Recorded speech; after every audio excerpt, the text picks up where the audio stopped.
موضوع الدرس في قصة سيدنا داود وسليمان عليهم السلام وما فيها من المواعظ والعبر، سورة صاد، تفسير ابن كثير. الحمد لله رب العالمين، والصلاة والسلام على أشرف الأنبياء وسيد المرسلين سيدنا محمد وعلى آله وأصحابه أجمعين. اللهم صل على سيدنا محمد وعلى آل سيدنا محمد كما صليت على إبراهيم وعلى آل إبراهيم في العالمين إنك حميد مجيد. أعوذ بالله من الشيطان الرجيم. بسم الله الرحمن الرحيم. ووهبنا لداود سليمان نعم العبد إنه أواب إذ عرض عليه بالعشي الصافنات الجياد وقال إني أحببت حب الخير عن ذكر ربي حتى توارت بالحجاب ردوها علي فتفك مسحا بالسوق والأعناق. قال المؤلف المفسر رحمه الله تعالى أدام النفع بعلومه وعلومكم في الدارين آمين، إلى أن قال يقول تعالى مخبرا أنه وهب لداود سليمان أي نبيا كما قال عز وجل. اللہ تبارک و تعالی خبر دیتے ہیں کہ اللہ نے حضرت داؤد علیہ السلام کو حضرت سلیمان بیٹا عطا فرمایا، اور بیٹا بھی شان والا، جو بادشاہ بھی نبی بھی. کما قال عز وجل ووارث سلیمان داؤد، اور ہم نے وارث بنایا حضرت سلیمان علیہ السلام کو داؤد علیہ السلام کا. ای فی النبوۃ، وارث جو تھے نبوت میں. فإلا فقد كان له بنون غيره فإنه قد كان عنده 100 امرأة حرائر. اب اپنا حضرت داؤد علیہ السلام کی اور بھی اولاد بہت تھی، تو وراثت سے مراد وراثت مال نہیں بلکہ وراثت علم اور نبوت ہے. ورنہ ان کے پاس تو 100 بیوی تھی جو حرائر تھی، جو حرہ تھی، آزاد تھی. وقوله تبارك وتعالى نعم العبد إنه أواب. ثناء على سليمان بأنه كثير الطاعة والعبادة والإنابة إلى الله عز وجل. یہ تعریف جو ہے حضرت سلیمان علیہ السلام کی ہے کہ حضرت سلیمان علیہ السلام بہت بڑے طاعت گزار، عبادت گزار، ہر طرف ہر مسئلے میں اللہ کی طرف رجوع کرنے والے.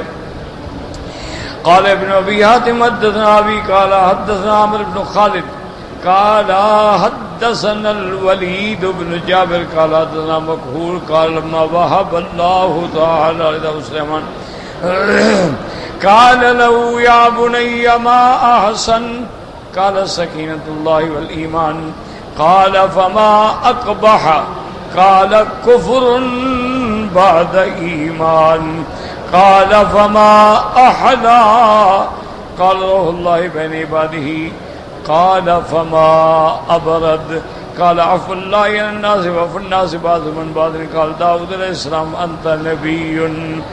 اس روایت میں حضرت ابن ابی حاتم فرماتی ہیں کہ جب اللہ نے حضرت داؤد کو سلیمان جیسا بیٹا عطا فرمایا تو حضرت داؤد نے ایک دن اپنے بیٹے سے پوچھا کہ یا بنی ما احسن، احسن چیزیں کیا ہوتی ہیں؟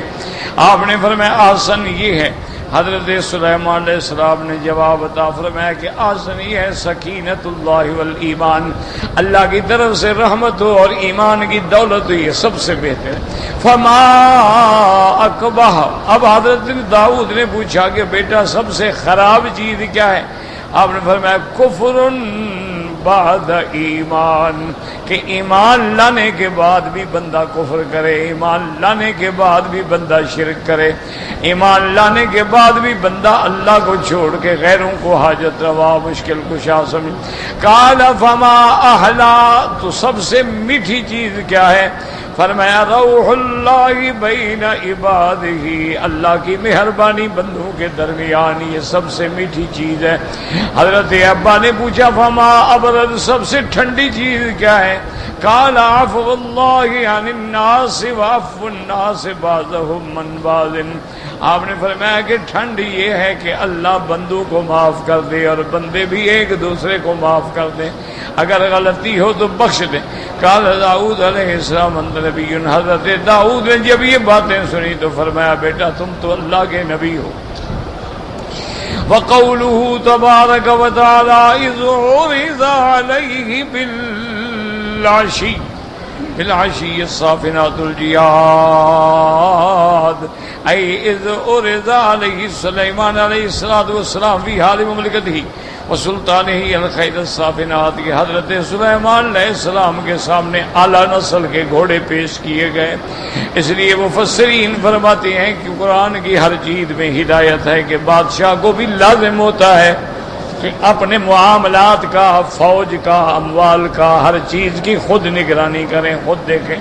یہ نوکروں میں چھوڑیں گے تو پھر تباہی تو آئے گی نہیں، اس لیے حضرت سلیمان خود دیکھتے تھے۔ قال مجاہد وہی التی تقف علی ثلاث وطرف حافر رابعہ والجیاد والصراع، حضرت مجاہد رحمۃ اللہ علیہ فرماتے تھے کہ صافنات اس کو کہتے ہیں جو 3 پاؤں زمین پہ پورے رکھے اور چوتھا تھوڑا سا رکھ کے کھڑا ہو، اس کو کہتے ہیں الصافنات۔ اور الجیاد کا معنی ہوتا ہے سرا، بڑے تیز دوڑنے والے جو گھوڑے ہیں ان کو کہا جاتا ہے الجیاد۔ اصل بات یاد رکھیں کہ بعض علماء فرماتے ہیں کہ عرب لوگ جو تھے گھوڑوں کو سدھاتے تھے، کیا معنی کہ گھوڑوں کو ایک بند کمرے میں کھڑے کر کے اس کے اوپر کپڑا ڈالتے تھے گرم، تاکہ اس کو پسینہ آئے اور پسینے کے ساتھ چربی جو ہے پگھل جائے تو خالص سلم گھوڑا پیدا ہو، تاکہ وہ بالکل چھریرا ہو، ہلکے بدن کا ہو اور اس میں کوئی چربی نہ ہو۔ پھر اس قسم کے گھوڑے جو ہیں وہ بہت تیز دوڑتے ہیں، کیونکہ گھوڑا اگر بھاری ہو گیا، موٹا ہو گیا اور چربی ہو گئی وہ تو ہانپنا شروع کر دے گا نا تھوڑا سا دوڑنے کے بعد۔ تو اس لیے وہ لوگ جو تھے جیاد کے یعنی جو سب سے اعلیٰ دوڑنے والے گھوڑے تھے ان کو اپنے یعنی ان کے باڑے میں بند کر کے اور بالکل ہوا کا گزر نہ ہو، اور اس کے اوپر بڑا لمبا گرم کپڑا ڈال دیتے تھے، وہیں اس کو پانی دیتے، وہیں اس کو غذا دیتے، تاکہ وہ گرمی سے پسینہ جب آتا ہے نا تو اس کی وہ چربی جو ہے وہ پگھل جاتی ہے۔ اب اس کے بعد وَكَذَا قَالَ غَيْرُ وَاحِدٍ مِّنَ السَّلَفِ وَقَالَ ابن جرير حدثنا محمد بن بشار قال حدثنا محمد قال حدثنا سفيان نبي سعيد بن مسروق ابراهيم التيمي في قوله عز وجل اذ ورد عليه بالعشي الصافنات الجياد قال كانت 20 فرسا ذات اجنحة، اللہ نے حضرت سلیمان علیہ السلام کو 20 گھوڑے ایسے بھی تھے جن کے پر تھے، یعنی جیسے وہ زمین پہ چلتے تھے ایسے وہ اڑتے بھی تھے، یعنی فضاؤں میں پروں کے ساتھ۔ تو یہ وما ذلک علی اللہ بعزیز، اللہ کے آگے کیا مشکل، کیونکہ حضرت سلیمان علیہ السلام کے تابع جو ہیں صرف انسان نہیں جنات بھی تابع تھے، آپ کے جتنے جانور ہیں، جتنے حشرات الارض ہیں، آپ سب کی بولیاں بھی جانتے تھے کہ یہ پرندہ کیا کہہ رہا ہے اور یہ پرندہ کیا کہہ رہا ہے۔ تو اللہ نے آپ کو بڑی نعمتوں سے نوازا تھا۔ اور اس کے بعد فرماتی ہیں وقال ابن ابی حاتم حدثنا ابو زرع قال حدثنا ابراہیم بن موسیٰ قال حدثنا ابن ابی زائدہ قال اخبرني اسرائيل عن سعيد بن مسروق ابراہیم التیمی قال كانت الخيل التي شغلت سلیمان علیہ السلام 20,000 فرس فأقرها وهذا شبہ واللہ اعلم۔ حضرت ابراہیم التیمی فرماتے ہیں کہ حضرت سلیمان جن گھوڑوں کا معائنہ فرما رہے تھے 20,000 گھوڑا تھا، تو دیکھتے دیکھتے ان کی عصر کی نماز جو تھی وہ چلی گئی، اسی لیے پھر آپ نے ان کو ذبح کر دیا۔ وقال ابو داود حدثنا محمد بن عوف قال حدثنا سعيد بن ابي مريم قال اخبرنا يحيى بن ايوب قال حدثني عماد بن غزية محمد ابراهيم حدثه النبي سلمة بن الدراون عائشة رضي الله عنها قالت قدم رسول الله صلى الله عليه وسلم من غزوة تبوك او خيبر وفي صحوتها ستر فهبت الريح وكشفت ناحية صدر بنات لعائشة رضي الله عنها اللعب فقال ما هذا يا عائشة قال رضي الله عنها بناتي يرى بينهن فرسا له جناحان من رقاء. اب اس روایت مبارک میں آتا ہے بی بی عائشہ رضی اللہ تعالیٰ عنہ فرماتی ہیں قالت قدم رسول اللہ صلی اللہ علیہ وسلم حضور صلی اللہ علیہ وسلم غزوہ تبوک سے یا غزوہ خیبر سے جب واپس تشریف لے آئے اور آپ جب اپنے کمرے میں آپ داخل ہوئے آپ نے دیکھا کہ ایک وہ دیوار میں بنا ہوتا ہے نا روشن دان کے جگہ سامان رکھنے کے لیے فیہا ستر اس کے اوپر ایسے پردہ بھی لٹک رہا تھا فہبت الریح ہوا سے وہ پردہ ہٹ گیا فکشفت ناحیۃ الستر اس کونے کے اندر جو جگہ تھی وہ کھل گئی اور وہاں بی بی عائشہ کی گڑیاں تھی کھیلنے کی جن سے بی بی عائشہ کبھی کھیلا کرتی تھی. آپ نے فرمایا ما ھذا یا عائشہ یہ کیا ہے؟ عائشہ نے کہا میری بیٹیاں ہیں بچی میں کھیلتی ہوں ان سے.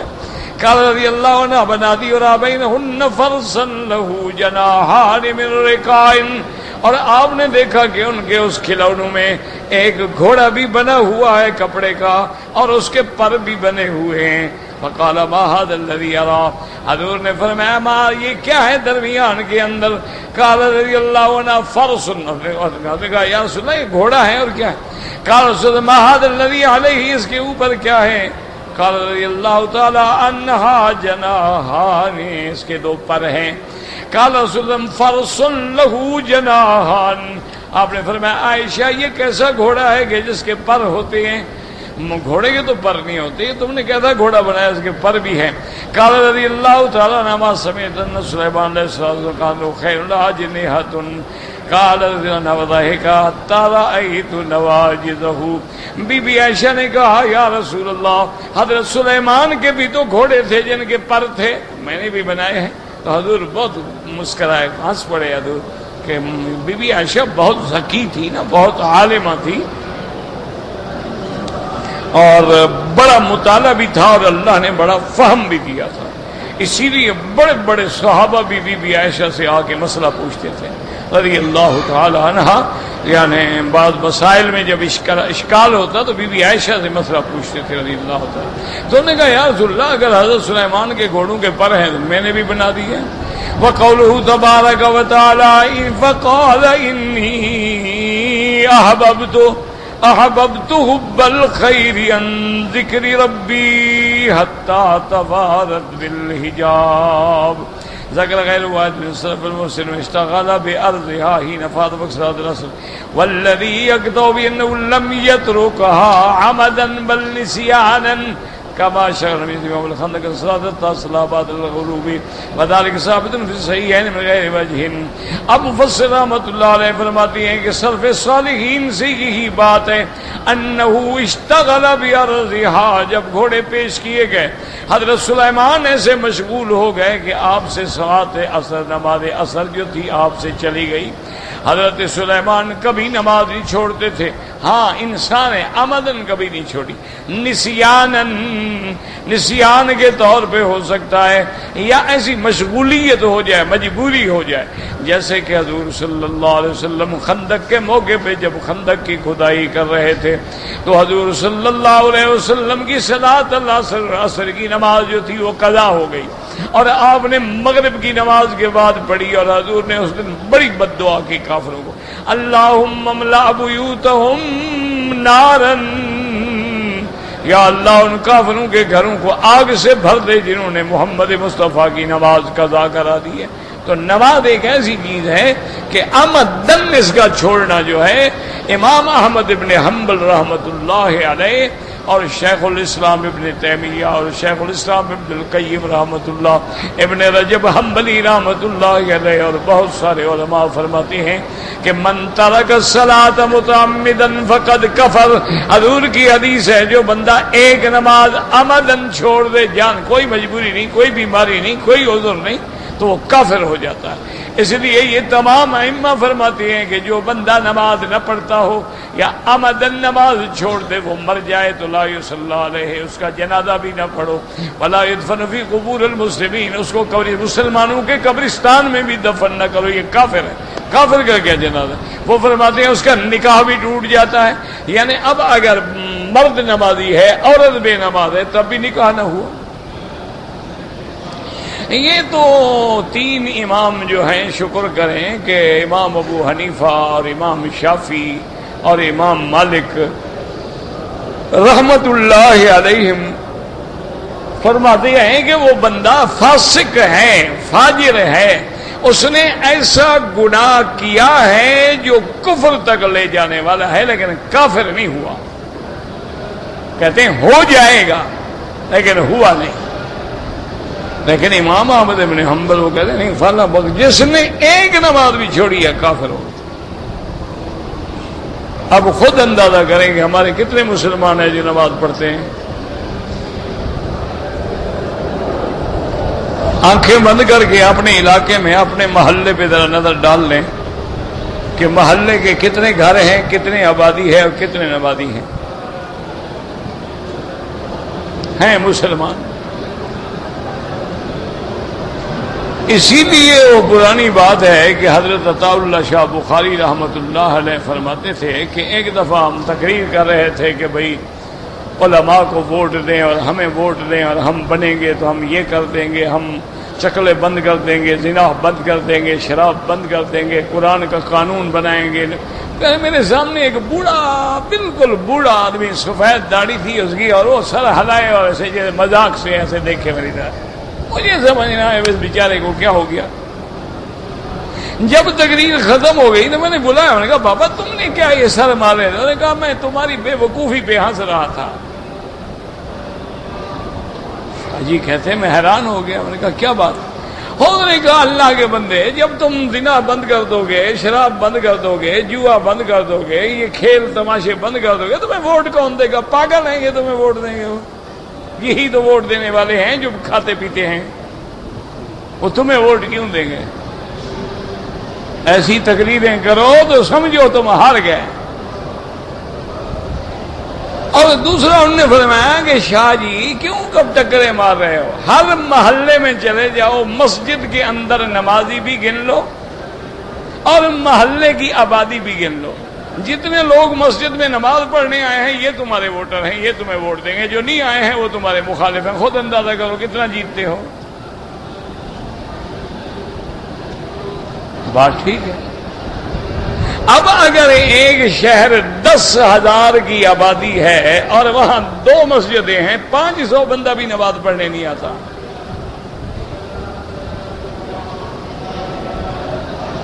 500 آدمی بھی نماز میں نہیں آتا۔ آپ سمجھتے نا، بڑا عمرہ آ گیا، بڑا حاجی آ گیا، وہ بھی 1 ارب 36 کروڑ مسلمان ہے۔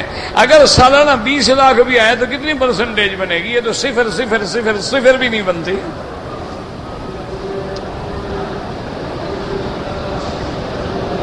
دیکھو نا، اللہ نے ہر صاحب استطاعت پہ حج فرض کیا۔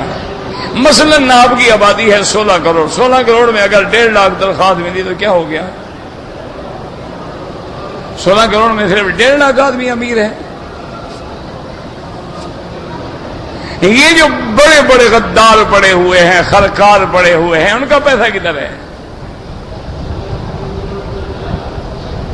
کچھ نہیں، سوال ہی پیدا نہیں۔ اچھا، اب یہاں پر جتنی ہماری آبادی ہے جو رہ رہی ہے، یعنی دلوں کا راز اللہ جانتا ہے، لیکن 99% اس لیے رہ رہے ہیں کہ ان کو پیسہ مل رہا ہے، کمائی ہو رہی ہے۔ کہ 1 لاکھ بن جائے نا، پاکستان کا 20 لاکھ بن گیا۔ 1 لاکھ سے تو بزنس نہیں ہو سکتا، 20 لاکھ سے تو کوئی نہ کوئی کام ہو جاتا ہے نا۔ اس لیے پڑے ہوئے ہیں، وہ اللہ رسول کے لیے تھوڑے ہیں۔ سب کے گھر میں الا قلیل من عبادی الشکور ڈش چلتے ہیں، فلمیں چلتی ہیں، وی سی آر چلتے ہیں، ڈی وی ڈی لگے ہوئے ہیں، 46 انچ کے لمبے سکرین دیواروں کے ساتھ لگے ہوئے ہیں، اور جناب سارا دنیا کے مغلدات، دنیا کے منکرات سب کچھ ہو رہا ہے۔ ویسے کہا جی ہم مکے مدینے میں رہتے ہیں جی، سبحان اللہ، اللہ کا بڑا کرم ہے جی، خدا نے ہمیں مکے مدینے میں رکھا ہوا ہے۔ اور مکے میں ابو جہل بھی مکے میں رہتا تھا، مدینے میں محمد مدنی کا سب سے بڑا دشمن عبداللہ ابن ابی اور منافق رہتا تھا۔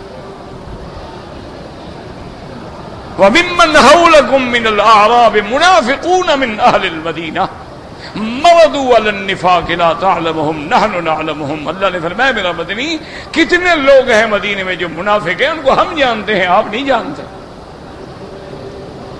تو مکے مدینے میں رہنا کوئی بڑی بات تو نہیں ہے۔ مکے مدینے میں رہنا تب بڑی بات ہے جب تم متبع محمد مصطفیٰ بن جاؤ، کہ تمہارا ہر قدم، تمہاری سیرت، تمہاری صورت، تمہاری شکل، تمہارا قول، تمہارا عمل، تمہارا فعل، تمہارا اٹھنا، تمہارا بیٹھنا تصویر بن جائے محمد الرسول اللہ۔ اب مکے مدینے کی ایک گھڑی تیری ساری زندگی سے بھی زیادہ قیمتی ہے۔ لیکن ایسے بس کہہ دینا مکے میں رہتے، نماز نہیں پڑھا جی ہم مکے میں رہتے، کیا ہو گیا؟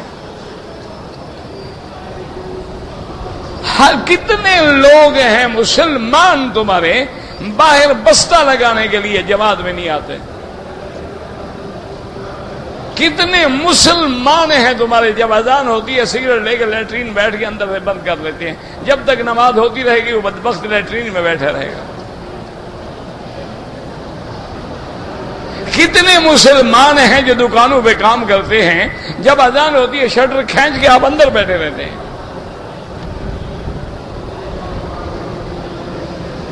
تو ایسے مکے مدینے میں رہنے کا کیا فائدہ ہے جناب؟ جن کے دل میں مکہ مدینے کا مقام تھا، ابن عباس طائف میں فوت ہو گیا، حبر المفسرین، تمام صحابہ سے علم تفسیر میں سب سے بڑا عالم، ابن طائف میں فوت ہو گیا، مکے میں نہیں رہے۔ آتے عمرہ کیا، زیارت کی، طواف کیا، واپس۔ سب ساتھیوں نے کہا ذرا مکہ میں، ابھی نہیں، مجھ سے طائف میں 70 گناہ ہو جائے لیکن مکے میں ایک غلطی ہو گئی تو میں پکڑا جاؤں گا۔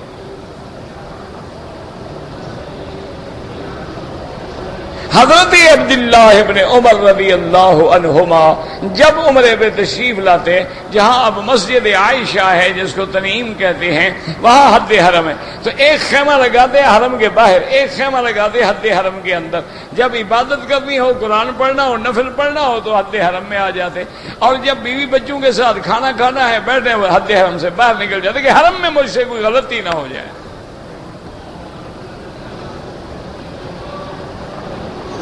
ہم تو اللہ تبارک و تعالیٰ بس رہ رہے ہیں، کھا رہے ہیں، پی رہے ہیں، یعنی اپنے آنکھوں سے آپ نے بھی دیکھا ہوگا، ہم نے بھی دیکھا ہوگا، کعبے کے باہر، حرم کے باہر کھڑے ہیں، سگریٹ پی رہے ہیں۔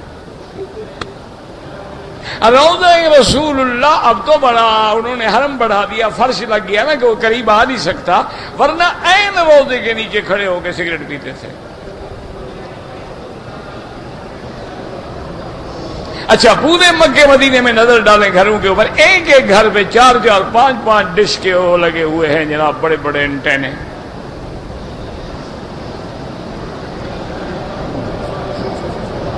کتنا مسلمان ہے جو حرم میں ہے، ہر کسی کے جیب میں موبائل ہے، موبائل کے اندر میوزک ہے۔ یہ مسلمان کا کام ہے کہ نماز پڑھ رہا اور میوزک بج رہا ہو؟ میراثی ہے، مسلمان ہے۔ یہ مسلمان کا کام ہے کہ سیدھے میں سبحان ربی الاعلیٰ سبحان، اور ادھر گانا لگا ہوا ہے جناب۔ اور بعض بدبختوں نے ایسے میوزک لگائے ہوئے ہیں جو سیکس کے میوزک ہوتے ہیں، بے حیائی کے میوزک ہوتے ہیں، اور بعض لوگوں نے ایسے میوزک ان میں بھرے ہوئے ہیں جو نصرانی اپنی عبادت والے دن، اتوار والے دن جب سروس کرتے ہیں، عبادت کرتے ہیں، اس وقت جو دھنیں بجتی ہیں وہ ان کے موبائل میں ہیں اور وہ اللہ کے حرم میں بج رہی ہیں۔ یہ مسلمان ہے، یہودی نماز پڑھنے آتا ہے۔ نصرانی نماز پڑھنے آتا ہے، کوئی ہندو آتا ہے، سکھ آتا ہے، طواف ہو رہا ہے، گانا ہو رہا ہے، طواف ہو رہا ہے اور موبائل پہ قصے کہانیاں شروع. اچھا کیا حال ہے جناب، ٹھیک ہے نا، تم ٹھیک ہو نا، ہاں ٹھیک ہے. اچھا کب آ رہے ہو، اچھا تم کہاں ہو، اچھا تم کدھر ہو، کیا کھا رہے ہو، کیا جخ مار رہے ہو. طواف میں قصہ ہو رہا ہے. یہ مسلمان ہے؟ طواف میں ضروری بات کرنا جائز ہے کہ کسی نے پوچھا بھی نماز ہو گئی، آپ نے کہا نہیں ہوئی، بس ختم ہو گئی بات. یہ تھوڑا ہے کہ کس سے کہانیاں کرو اور بیوی کو ٹیلی فون کرو کہ جناب آپ کھانا گرم کریں میں آ رہا ہوں. یہ کون سا طواف ہے؟ یہ کون سا طواف ہے؟ اچھا کیا ہے جناب، خیریت ہے، کب آئے تم؟ تمہارا سینہ پھر گیا، طواف تو باطل ہو گیا. کون سا طواف ہے؟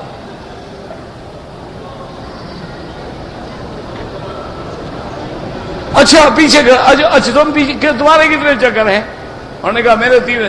اچھا بس میرا ایک باقی ہے، میں ابھی آتا ہوں. وہ تو اس کا طواف بھی برباد، تیرا بھی برباد. الطواف کالصلاۃ. حضرت ابن عباس فرماتے ہیں طواف ایسے ہے جیسے نماز ہے گی. جیسے نماز میں ادھر ادھر مت دیکھو، طواف بھی نہ دیکھو.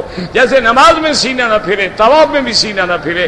جیسے نماز میں پشت نہ ہو کعبے کو، طواف میں بھی پشت اور سینہ نہ ہو کعبے کو. نظر نیچے ہو اور دل میں تصور ہو کہ آج مجھے اللہ نے وہاں چلایا ہے جہاں حضرت محمد مصطفیٰ چلتے تھے. ایک طواف کرو تمہارے 10 طوافوں سے بہتر ہے. دیکھو پھر طواف کا اثر ہوتا ہے کہ نہیں ہوتا. تصور کرو کہ یا اللہ میرے جیسا گناہگار، میرے جیسا بد کردار اس مقام پہ آ چکر رہا ہے جہاں حضرت ابراہیم الخلیل تھا، اسماعیل علیہ السلام تھے، جہاں 1,24,000 پیغمبر تھا، جہاں میرا مدنی محمد مصطفیٰ تھا، جہاں صحابہ تھے، تابعین تھے، ائمہ مجتہدین تھے، محدثین تھے، اولیاء اللہ تھے، عباد اللہ. آج میرے جیسا بد کردار بھی اسی جگہ پہ رہا ہے. یہ سب تیرا کرم ہے آقا. پھر دیکھو طواف میں لذت آتی ہے کہ نہیں آتی. بھاگ رہے ہیں، چکر پورے کر رہے ہیں. میں نے جی آج 10 طواف کیے ہیں. پتہ شروع کا او جی وہ جو کہتے ہیں نا وہ حجر اسود، بس وہ آگے پیچھے شروع کر دیا تھی. اور پہلے کرو طواف نہیں ہوتا، بعد میں کرو طواف نہیں ہوتا. کوئی طواف مذاق ہے؟ جہاں سے مرضی آئے شروع کر دو، جہاں مرضی آئے ختم کر دو. طواف کے آداب ہیں جیسے نماز کے آداب ہیں. کتنے لوگ ہیں ایمان سے کہیں جب نماز پڑھتے ہیں تو کھڑے ہیں اللہ، کتنے لوگ ہیں نماز اللہ. یہ کون سی سنت ہے، حدیث ہے؟ بھئی سینے پہ ہاتھ باندھنے کی حدیث موجود ہے، ہمارا ایمان ہے. اور ناف پہ ہاتھ باندھنے کی حدیث موجود ہے، ناف سے نیچے موجود ہے. لیکن یہ شرط ہے کہ یہ جگہ جو ہے یہاں ہو. یہ کہاں ہے؟ اللہ ہدایت دے، خدا کرے اللہ جھگڑوں سے بچائے، فساد سے بچائے. اب جب نماز پڑھو تو ہر چیز کی توجہ قبلے کی طرف ہو کے کانوں کے برابر ہاتھ اٹھائیں. یہ نہیں کہ ہاتھ یوں ہوں یوں ہوں، کعبے کی طرف ہوں. اور جب زمین پہ ہاتھ رکھو یہ نہیں کہ یوں کر کے سجدہ کرو اور یوں کر، نہیں، کعبے کی طرف ہوں. یہ بھی حکم ہے کہ جب ہاتھ ہو تو انگلیاں ملی ہوئی ہوں، اور جب رکوع پہ ہاتھ رکھو تو انگلیاں کھلی ہوئی ہوں، اپنے گھٹنے کو اچھی طرح پکڑ سکو. اور جب تشہد میں بیٹھو تو پھر انگلیاں ملی ہوئی ہوں. یہ نہیں کہ ایک پاؤں ادھر ہے حضرت کا اور ایک پاؤں ادھر ہے، دونوں پاؤں بھی کعبے کی طرف ہوں. نماز کو بچوں کا کھیل ہے، طواف کھلونا ہے. بس دوڑ لگائی، 7 چکر لگائے اور جی میں نے میرا طواف دے ہو گیا، تم باقی تم اپنا پورا کر لو. اچھا جی میں نے طواف تو کیا تھا اور صفا مروہ نہیں دوڑا تھا، سر مڑا دیا. اچھا جی طواف دوڑا تھا، صفا مروہ بھی کیا تھا لیکن ٹک لگوا دیے تھے. بس ٹھیک ہے، جو مرضی ہے. اور جی میں نے صفا بھی دوڑا، طواف بھی کیا، لیکن بال میں نے جدے جا کے کٹوائے کیونکہ یہاں اچھا سالون نہیں ہے نا، فیشن میں فرق آتا تھا. یعنی عمرہ مکے میں ہوتا ہے، طواف جدے میں کرتے ہیں. نیا مذہب ہے، کو نیا دین ہے. انا للہ و انا الیہ راجعون. اپنا عمرہ بھی برباد اور ایک دم بھی بڑھ گئی. کوئی حکیم نے نہیں کہا عمرہ کرو، کرنا ہے تو پھر سنت کے مطابق کرو، پہلے کتابیں پڑھو، سیکھو، نہ سمجھ آئے علماء کے دروازے پر جاؤ، کتاب کو 1 دفعہ 2 دفعہ 3 دفعہ 4 دفعہ 5 دفعہ 10 دفعہ دہراؤ، یاد کرو، نہیں یاد ہوتا عالم سے پوچھو جی یہ بات سمجھ نہیں آتی، پھر عمرہ کرو، سمجھو طواف کیا ہے، پھر طواف کرو، سمجھو مدینہ منورہ جانا ہے تو کس طرح حاضری دینی ہے، آداب حاضری کیا ہے، آداب مسجد نبوی کیا ہے، آداب صلاۃ و سلام کیا ہے، آداب دعا کیا ہے، آداب قباء کیا ہیں، آداب شہداء احد کیا ہے، پہلے پڑھو کتابیں، یہاں سمجھنا ہے نشان لگا دو، عالم سے پوچھ لو، کہ تاکہ تمہارا آنا جانا قبول ہو، سنت کے مطابق ہو۔ تم نے مدینے سے واپس آنا ہے، مکے آ رہے ہو تو راستے میں میقات ہے، تم نے عمرہ کرنا ہے تو میں نے احرام کہاں سے باندھنا ہے، پہلے دین سمجھو۔ آ جائیں گے او جی ہم نے مدینے سے آئے تھے بس عمرہ تو نہیں کیا، بس مسجد عائشہ سے احرام باندھ لیا، کیوں آپ مدینے سے رہے ہو، احرام مسجد عائشہ سے باندھ لیا۔ اور جی ہم پاکستان سے آئے تھے اور سامان میں چلا گیا احرام ہمارا، آیا عمرے پہ ہے، جو کام تھا وہ ہوائی جہاز والوں کو دے دیا، پھر کیا ہوا، او جی پھر جدے اترے، پھر جدے بھی احرام نہیں باندھا، پھر راستے میں کہتے ہیں ایک مسجد ہے وہاں سے لوگ باندھ رہے تھے، ہم نے بھی باندھ لیا، ٹھیک ہے۔ انا للہ و انا الیہ، خدا کے لیے دین سیکھو، خدا کے لیے دین سمجھو، نماز کیا ہے، رمضان کیا ہے، روزہ کیا ہے، تراویح کیا ہے، تہجد کیا ہے، وتر کیا ہے، کیسے پڑھنا ہے، کیسے ادا، ہر چیز سیکھو۔ اور ایک چھوٹی سی کتاب ملتی ہے نماز کی، ہر زبان میں، اردو میں بھی ہے، انگریزی میں بھی ہے، عربی میں بھی ہے، اچھا ہر مسلک میں بھی ہے، شافعی بھی ہے، حنفی بھی ہے، اہل حدیثوں کی بھی، سب کتابیں، جو تمہارا مسلک ہے لے لو کتاب پڑھو، کوئی تعصب نہیں، کوئی جھگڑا نہیں، لیکن نماز تو صحیح طریقے سے ادا کرو نا۔ اچھا خاصا ماشاءاللہ تندرست آدمی ہے، نفلیں بیٹھ کے پڑھے گا، اللہ اکبر بیٹھا ہوا، یہ کون سا مسئلہ ہے کہ نفل بیٹھ کے پڑھو، یہ کس نے کہا ہے آپ کو؟ لازماً مر جائے گا لیکن وتر سے پہلے 2 رکعت بیٹھ کے پڑھے گا۔ اور حضور کی حدیث ہے کہ اجر القائم نصف اجر القائم، بیٹھ کے پڑھنے والے کو کھڑے ہو کے پڑھنے کے برابر آدھا ثواب ملتا ہے، تو تم آدھا ثواب کیوں ضائع کر رہے ہو بھائی؟ فرض کھڑے ہو کے پڑھے ہیں، سنتیں کھڑے ہو کے پڑھے گا، وتر کھڑے، نفل بیٹھ کے پڑھے گا۔ اور شریف آدمی ایک حدیث میں ہے کہ لما بدن رسول اللہ، جب حضور کا بدن مبارک بھاری ہو گیا تھا تو آپ بیٹھ کے بھی نماز پڑھتے تھے، اور وہ بھی نفل نماز، وہ تہجد کی بات ہے، یہ تھوڑا ہے کہ ہر نفل بیٹھ کے پڑھو۔ اور پھر وہ تو نبی پاک کی تہجد تھی نا کہ 8 پارے جو ہیں تہجد میں آپ پڑھتے تھے، تم تو 8 سطریں بھی نہیں پڑھتے ہو، تم کیوں بیٹھ جاتے ہو؟ حضور تو سورت بقرہ، سورت آل عمران، سورت نساء، سورت انعام، سورت مائدہ تہجد میں پڑھتے تھے، اور جتنا لمبا کی رکوع قیام تھا اتنی لمبا رکوع کرتے تھے، اتنی لمبا سجود فرماتے تھے۔ تم نے تو ایسے 2 رکعتیں بھی کبھی نہیں پڑھی ہوں گی، تم نے تو ماشاءاللہ کی ایسے مولوی سے نماز سیکھی ہے کہ 5 منٹ میں 5 نمازیں ختم۔ انا للہ و انا الیہ راجعون، اس کے علاوہ بندہ کیا کہہ سکتا ہے؟ ہمارے ذمے ہے کہ ہم چیختے رہیں، کہتے رہیں، باقی ماننا نہ ماننا تو بھائی تمہاری مرضی ہے نا، اور تم نے بھی فیصلہ کر لیا، ادھر سے سنو ادھر سے نکال دو، کرنا وہی ہے جو باپ دادے نے سکھایا ہے۔ پورا مہینہ قرآن سنو، واپس جا کے سجدہ قبر پہ کرو۔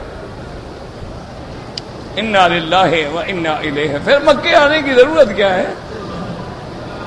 کیا ضرورت ہے خواہ طواف کرنے کی؟ اگر قبروں پہ ہی جھکنا ہے تو کیا ضرورت کیا ہے طواف کرنے؟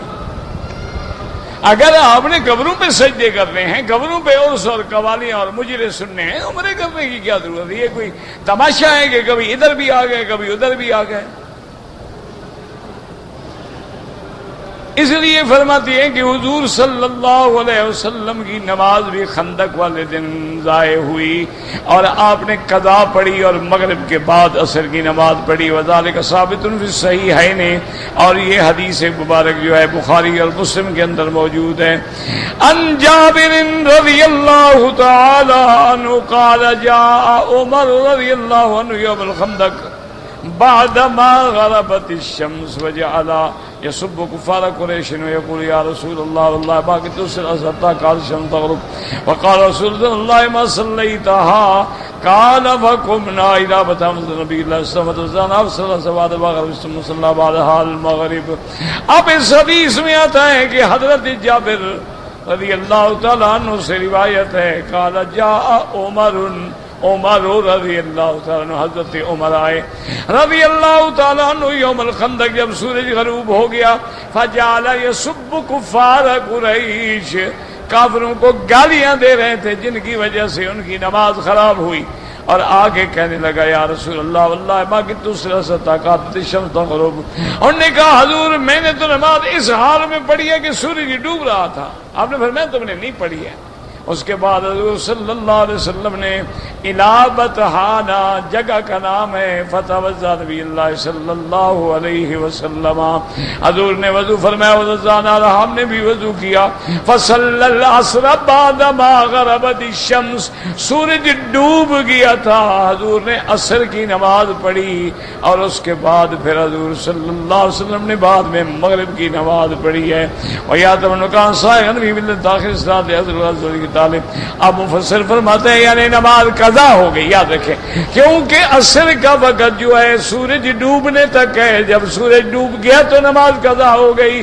اور اسی طرح حضور نے فرمایا کہ جو لوگ عصر کی نماز میں اتنی دیر کر دیتے ہیں کہ سورج پیلا ہونا شروع ہو جاتا ہے، آپ نے فرمایا تلک صلاۃ المنافق، یہ منافقوں کی نماز ہے کہ بیٹھے رہیں گے بیٹھے رہیں گے بیٹھے رہیں گے، او عصر اس وقت کھڑے ہوں گے ماشاءاللہ کہ سلام پھیرو تو اب مؤذن مغرب کی اذان دے دے، تاکہ جان چھڑائے نا، دونوں نمازیں پڑھ کے گھر آ گئے۔ اب اس کے بعد مفسر رحمۃ اللہ علیہ فرماتی ہیں کہ یہ بھی ہو سکتا ہے کہ حضرت سلیمان کے زمانے میں اگر نماز کی تاخیر ہو جائے جنگ کے لیے یا قتال کے لیے تو وہ جائز ہو۔ والخیل تراد للقتال، کیونکہ گھوڑے جو آپ نے رکھے تھے لازمی بات ہے کہ آپ نے کوئی شہرت کے لیے یا عزت دولت کے لیے نہیں رکھے بلکہ اللہ کے راستے میں جہاد کے لیے رکھے۔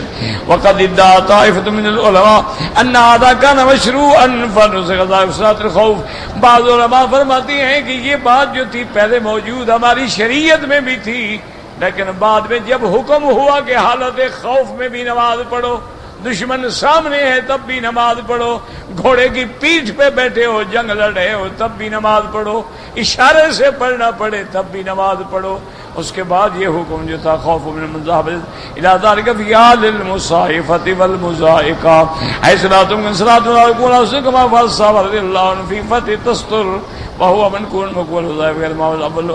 بعض علماء فرماتی ہیں یہ اس وقت ہے کہ جب دشمن کے سامنے صفیں بنی ہوئی ہیں اور اتنا وقت حالات تنگ ہیں کہ بندہ رکوع نہیں کر سکتا، سجدہ نہیں کر سکتا، کیوں رکوع میں جیسے دشمن فوراً حملہ کر دے۔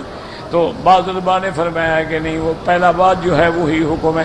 وہ صلاۃ الخوف پڑھنے کا بھی یاد رکھو طریقہ ہوتا ہے کہ دو صفیں ہیں نا، اب امام نماز پڑھائے گا تو ایک صف نہ دونوں صفیں نماز، اور اگلی صف جو ہے وہ کھڑی رہے گی، پیچھے والے رکوع سجود کر لیں گے، پھر جب وہ کھڑے ہو جائیں گے تو اگلے رکوع سجود کر لیں گے، تاکہ دشمن کے سامنے کوئی نہ کوئی تو کھڑا ہے نا۔ اور اس کے بعد فرماتے ہیں فضل رحمۃ اللہ ردوہا علی فتفق مسحم بالسوق والاعناق، قال وسیلہ قال واللہ رسینے بات ربی آخر مالکا ثم امر بیا فعکرت، آپ نے بلایا، پھر ان گھوڑوں کو بلایا گیا اور پھر آپ نے تلوار سے ان سب کو زخمی کر دیا اور ذبح کر دیا۔ قضا قال قطار وقال ضربانا کا راکبہ بالسیوف، آپ نے تلوار کے ساتھ ان کی کونچیں کاٹ دی اور ان کی گردنیں کاٹ ڈالی۔ وقال علی ابن ابی طلحہ وجعل مصارف الخیل واراکیبها حبا لها. اور ایک قول حضرت ابن عباس کا یہ ہے کہ تلوار سے نہیں مارا بلکہ ہاتھ پھیر رہے تھے محبت کے ساتھ. وهذا القول اختاره ابن جرير قال لأنه لم يكن ليعذب حيوانا بالأركبة ويهلك مالا من ماله بلا سبب. چونکہ بعض علماء فرماتی ہیں کہ یہ بات جو ہے ٹھیک ہے کہ ہاتھ پھیر، کیونکہ حیوان کو عذاب دینے کا کیا معنی؟ اگر غفلت ہوگی تو ان کو قتل کر دو اور ان کو ذبح کر دو اور ان کو مارو، کیا فائدہ ہے اس سے؟ النبی صلی اللہ علیہ وسلم ان جانوروں کا تو کوئی قصور نہیں. وہاد الذی رجع به وجیفی انه قد يكون في شرع من جواز بصحاد اور سے میں کان غضب اللہ تعالی. بعض علماء فرماتے ہیں کہ ابن جریر کی یہ بات حجت نہیں ہے بلکہ شریعت سلیمان میں یہ بات جائز ہوگی اس لیے، اور خاص طور پہ جب اللہ کے لیے ناراض ہو کے کیا ہے. سب انه اشتغل بها خرج وقصا ولهذا ما خرج عنها اللہ تعالی اللہ ظلمہ خیر منہ والغیر الذی بامرہ الخان صاحب. اب جب انہوں نے اللہ کے راستے میں گھوڑوں کو ذبح کر دیا، اللہ نے بدلہ دیا سلیمان کو، اللہ نے ہوا مسخر کر دی کہ اب تمہیں گھوڑوں کی ضرورت بھی نہیں ہے، تخت پہ بیٹھو اور اڑائے گا تخت تمہیں. اللہ تبارک و تعالی نے آپ کو انعام عطا فرمایا، آپ کے تابع ہوا فرما دی تاکہ آپ کا غدو شہر و رواح شہر کہ صبح کو آپ تخت پہ بیٹھتے تو 1 مہینے کا سفر فرما لیتے. فہذا اسرع وخیر من الخیل. اللہ نے گھوڑوں سے زیادہ تیز چلنے والی چیز عطا فرما دی.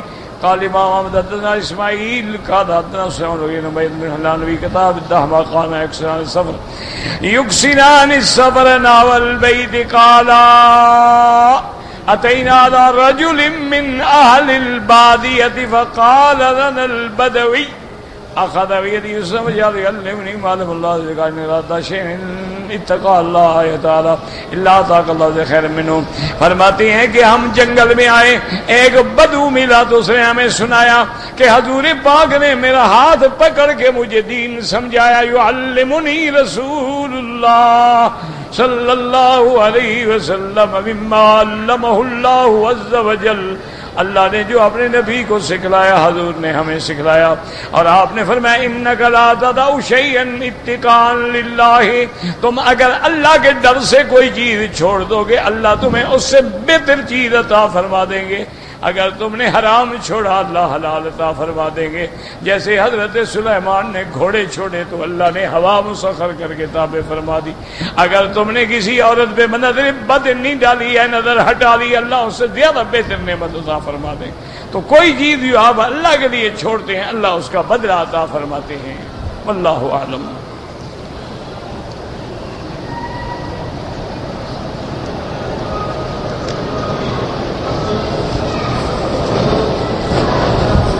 کہتے جی کہ ہم لوگ رمضان آئے ہیں عمرے کے لیے، ہمارے ساتھ کچھ بوڑھے لوگ ہیں، ان کے لیے روزہ رکھنا جو ہے وہ بڑا مشکل ہے. اتنا بوڑھے لوگوں نے عمرہ کر لیا، سفر کر لیا، طواف کر لیا، صفا دوڑ لیا، اب روزے میں کیا تکلیف ہے بھائی؟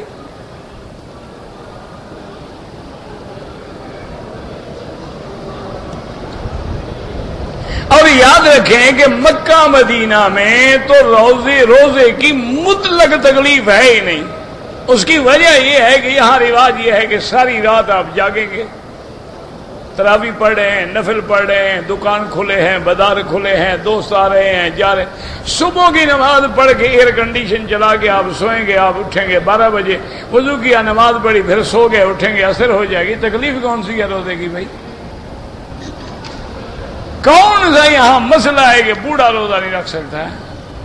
ہاں کوئی بیمار ہے الگ بات، اور اگر وہ بیمار ہے روزے رکھنے کی طاقت نہیں ہے، لیکن کیا امید ہے کہ میں 2 مہینے بعد 4 مہینے بعد ٹھیک ہو جاؤں گا تو پھر روزے قضا کرے گا. اگر کوئی نعوذ باللہ ثم نعوذ باللہ ایسی بیماری ہے جس سے ٹھیک ہونے کی امید ہی نہیں ہے، اللہ معاف فرمائے، تو پھر اس کا فدیہ ہے کہ جو آپ صدقہ فطر دیتے ہیں نا جی. مثلا ہے کہ ہمارے ہاں 1.25 سیر گندم ہے، یہاں 3 کلو چاول ہے. یا اس کی قیمت دے دیں یا وہ چیز خرید کر کے تقسیم کر دیں.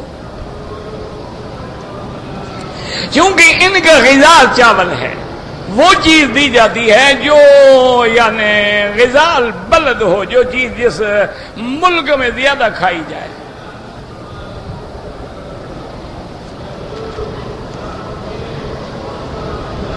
کہتے تھے کہ حضرت فاطمہ کو حدیث معلوم تھی اور انہوں نے وراثت معلوم ہوتی تو کیوں مانگتی؟ وہ تو ابو بکر کے حدیث پڑھنے سے معلوم ہوئی. یہ آپ کو کس نے کہا ہے کہ معلوم تھی اور پھر مانگا تھا؟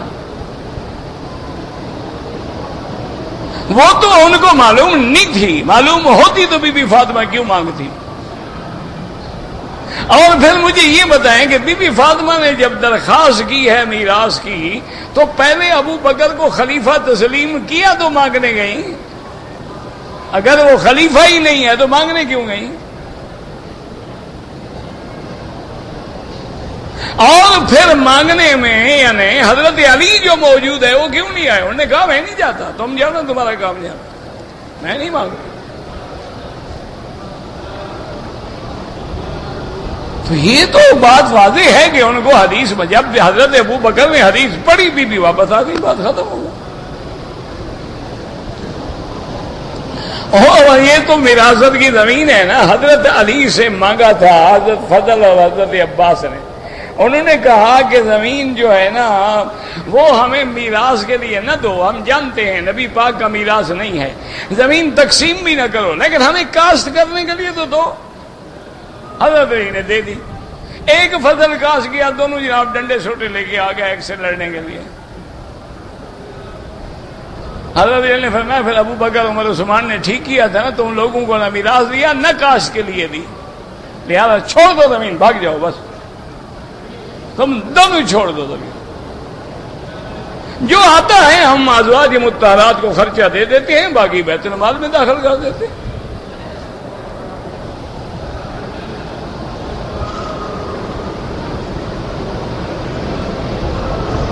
کہتے تھی کہ اگر کسی آدمی نے ایک احرام میں چادروں میں عمرہ کیا ہے تو اس کے استعمال شدہ احرام کو کوئی دوسرا استعمال کر سکتا ہے.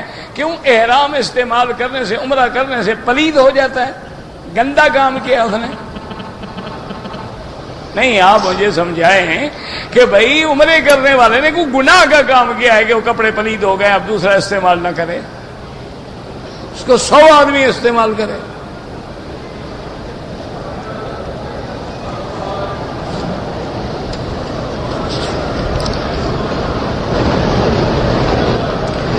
اگر ہم دوبارہ عمرہ کرنا چاہیں تو لازماً حد حرم سے باہر جانا ہوگا. مسجد عائشہ جائیں، جیرانہ جائیں، مسجد عرفات جائیں، جہاں مرضی ہے، لیکن حد حرم سے باہر جائیں، احرام باندھ کے آئیں پھر عمرہ کریں.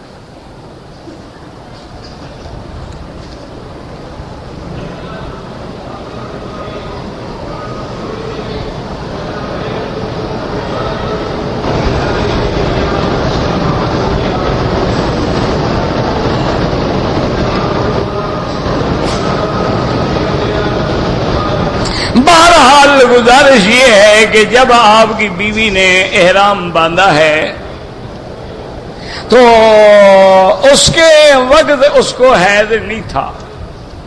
جب وضو کیا تب بھی آپ کی بیوی کو حیض کا کوئی شبہ نہیں تھا. عمرہ کیا، طواف کیا، نوافل ادا کیے، صفا کی، بال کٹائی، آرام کیا.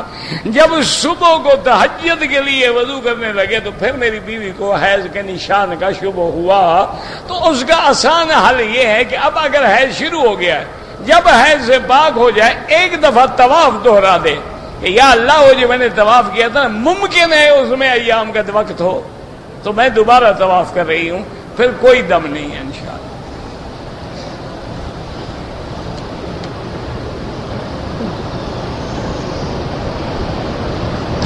میں 15 شعبان کو آیا تھا عمرے کے لیے. رمضان میں ہم مدینہ شریف جائیں گے، پھر مکہ آئیں گے، تو جب آپ مدینے سے احرام باندھ کے عمرہ کریں گے تو انشاءاللہ وہ رمضان کا عمرہ ہے اور اس کی وہی فضیلت ہے جو آپ اپنے ملک سے باندھ کے آتے ہیں. وہ بھی میقات ہے، مدینہ بھی میقات ہے.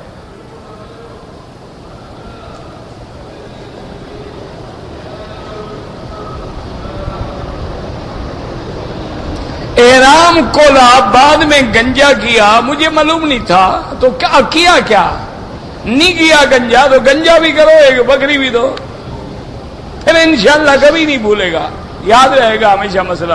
جب 300 ریال کا بکرا خریدو گے نا اور 20 سے ضرب دو گے 6000 روپے بنیں گے، مجال ہے تمہیں اگلے سال مسئلہ پوچھے۔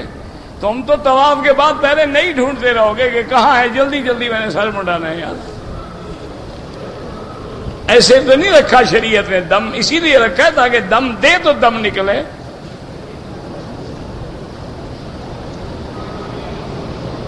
کہتے ہیں کہ لوگ تبلیغ کرنے والوں کو برا کہتے ہیں، ہمیشہ اچھوں کو برا کہا جاتا ہے، لوگ انبیاء کو کہتے تھے، صحابہ کو کہتے ہیں، تو یہ کوئی بڑی بات تو نہیں ہے نا۔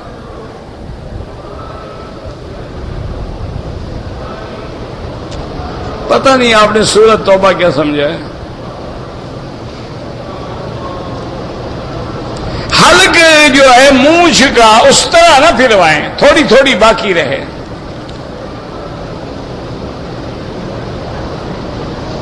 بہرحال داڑھی سنت ہے رکھنا، مونچھ کو بالکل اس طرح پھروانا منع ہے، تھوڑی تھوڑے بال نظر آئیں۔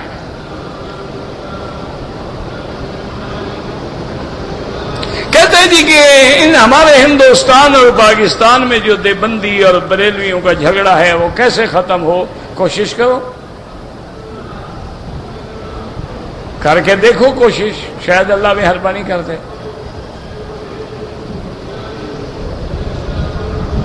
کہتے ہیں کہ اہل حدیث فرماتے ہیں وہ حق پہ ہیں، خدا کرے اللہ سب کو حق پہ رکھے، ہم تو ان کو حق پہ سمجھتے ہیں، اور چاروں ائمہ جو ہیں وہ بھی سنت پہ چلنے والے ہیں، وہ بھی حق پر ہیں، ہم تو الحمدللہ کبھی ان کو برا نہیں کہتے۔ ایسا لمبا جبہ پہنے جو ٹخنوں کو چھپا دے وہ ناجائز ہے۔ نماز بالکل مکروہ ہوتی ہے، اور سخت تنبیہ ہے کہ ٹخنے چھپے ہوئے ہوں تو حضور نے فرمایا وہ جہنم میں ڈالے جائیں گے۔ نماز کی حالت میں سجدے کی جگہ پر نظر رکھیں۔ نماز جب قضا کریں تو طریقہ کیا ہوگا؟ جیسے ادا پڑھتے تھے، بس نیت ہوگی کہ یہ قضا ہے، بس وہی نماز ہے جیسے پڑھتے ہو۔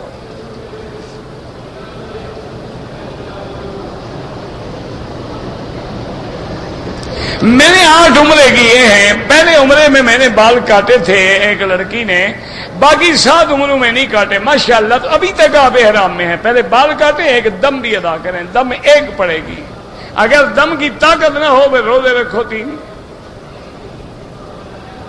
حرم شریف کی یا کعبے کی تصویر رکھنی جائز ہے، بندے کی نہ ہو۔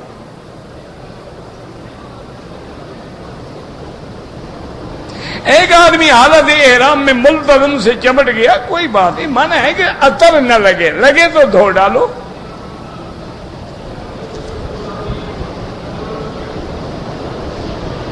اگر بیٹا 3 سال کا چوٹ لگی گر گیا، اس پر کوئی جرمانہ ہی نہیں ہے، وہ تو بچہ ہے، وہ بالغ ہی نہیں ہوا۔ اور ویسے بڑے آدمی کو بھی چوٹ لگ جائے اور خون نکل آئے تو کوئی جرمانہ نہیں۔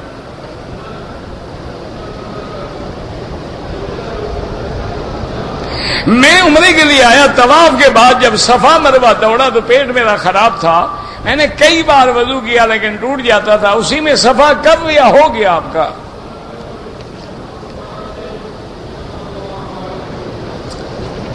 توبہ کرو، گناہ کیا ہے توبہ کرو، بتانے کی کوئی ضرورت نہیں ہوتی۔ اگر کسی نے عمرے کی حالت میں ایک بال توڑ ڈالا ہے، 1-2 ریال خیرات کر دے اور کوئی مسئلہ نہیں ہے۔ اللہم صلی علی محمد وعلی آل محمد وبارک وسلم۔ ربنا ظلمنا انفسنا ان لم تغفر لنا وترحمنا لنكونن من الخاسرین۔ اللہم اجعل لنا وللمسلمین من کل ہم فرجا ومن كل ضيق مخرجا ومن كل بلاء عافيا۔ اللهم فرج هم المهمومين، نفس كرب المكروبين، واقض الدين عن المدينين، واشفنا واشف مرضانا ومرضى المسلمين، واشفنا واشف مرضانا ومرضى المسلمين، واشفنا واشف مرضانا ومرضى المسلمين۔ اللهم انصر الإسلام والمسلمين، اللهم احفظ سائر بلاد المسلمين وهذا البلد الأمين، فاجعل آمنا مطمئنا سخاء رخاء إلى يوم الدين۔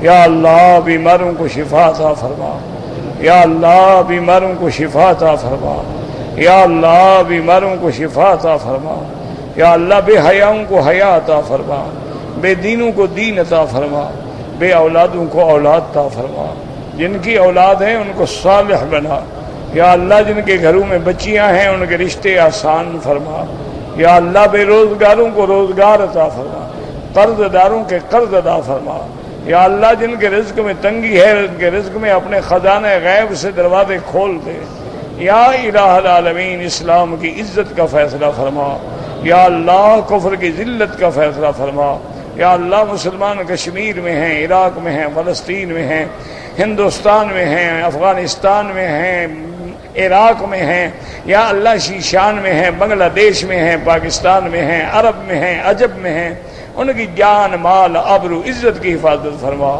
یا اللہ مسلمانوں کو فساد سے محفوظ فرما، یا اللہ مسلمانوں کو فتنوں سے محفوظ فرما، یا اللہ مسلمانوں کو ناگہانی قتل سے محفوظ فرما، یا اللہ حوادثات اور منکرات سے محفوظ فرما، یا اللہ ہمیں مانگنا نہیں آتا بغیر مانگے عطا فرما، یا اللہ جو لوگ تیرے دین کا کام کر رہے ہیں، مسجدیں ہیں، مدرسے ہیں، تحفیظ ہے، تبلیغ ہے، دعوت، جو بھی دین کا کام کرے اس کی قدم قدم پہ حفاظت فرما، قدم قدم پہ نصرت فرما۔ ربنا تقبل منا انك انت السميع العليم وتب علينا انك انت التواب الرحيم سبحان ربك رب العزة عما يصفون وسلام على المرسلين والحمد لله رب العالمين صلى الله تعالى على خير خلقه سيدنا محمد وعلى آله وصحبه أجمعين.